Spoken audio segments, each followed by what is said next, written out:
is preparing dancers with professional dreams to take the world stage. Africa 54 starts right now.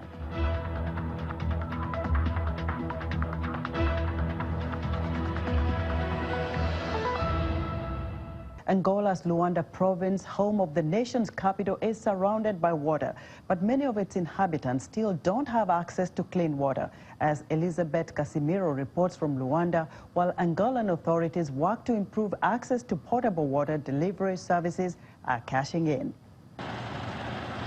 Luanda province is surrounded on three sides by water, the Bengo and Kwanza rivers and the Atlantic Ocean. But only half of its 8 million inhabitants have access to clean running water. Informal car washers like Arminio Shitembo have no choice but to use untreated sewage water to earn a living. We do this business because of hunger. We need to make ends meet. We are unemployed. That is why we are here. The United Nations Children's Agency says a lack of access to safe drinking water, sanitation and hygiene are the main causes of infectious diseases.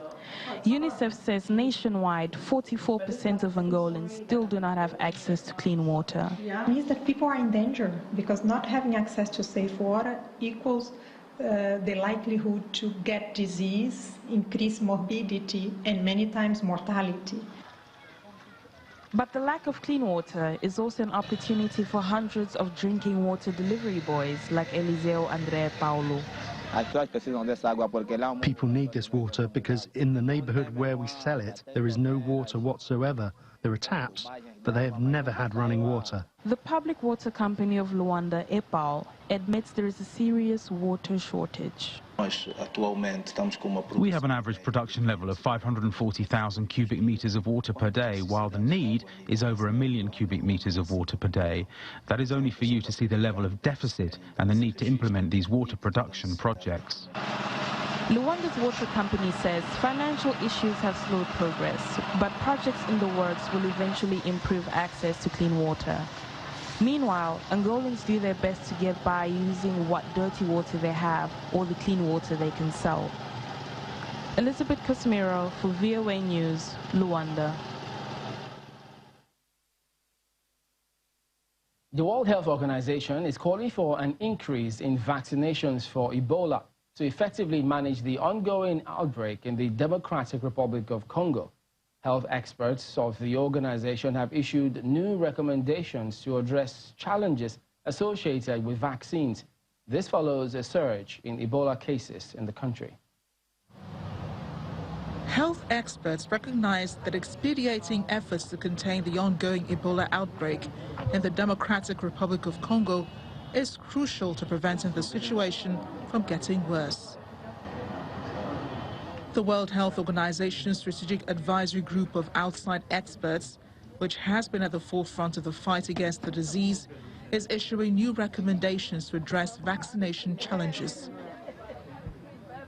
The recommendations to fight against the second worst Ebola epidemic in history include endorsing operational adjustments that make the vaccination process faster and adjusting the dosage based on available efficacy data. Before we can proceed to our vaccination activities, we need to get the consent of people in the area in order to tell us that we are accepted and also to tell us where to step up our vaccination outpost. Despite the use of highly effective vaccines, the number of new cases continues to rise, due in part to repeated incidents of violence affecting the ability of response teams to immediately identify and create vaccination rings around those at risk of contracting Ebola. Every vaccination day requires a significant preparation, but it is especially true here in Beni.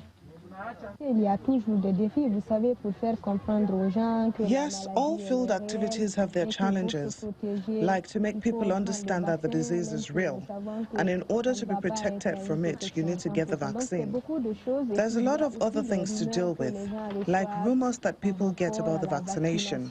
But before we come here, we have to give a lot of explanations and to sensitize the people, and if they accept, because we cannot force anyone, they're free to accept it, and it is voluntary. Also, nobody needs to pay for it. The WHO says more than 111,000 people have been vaccinated since August.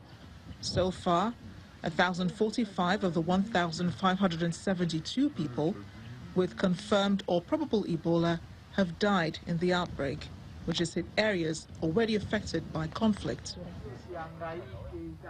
To prevent supplies of the vaccine running out in a much larger vaccine program, the WHO recommends using smaller doses.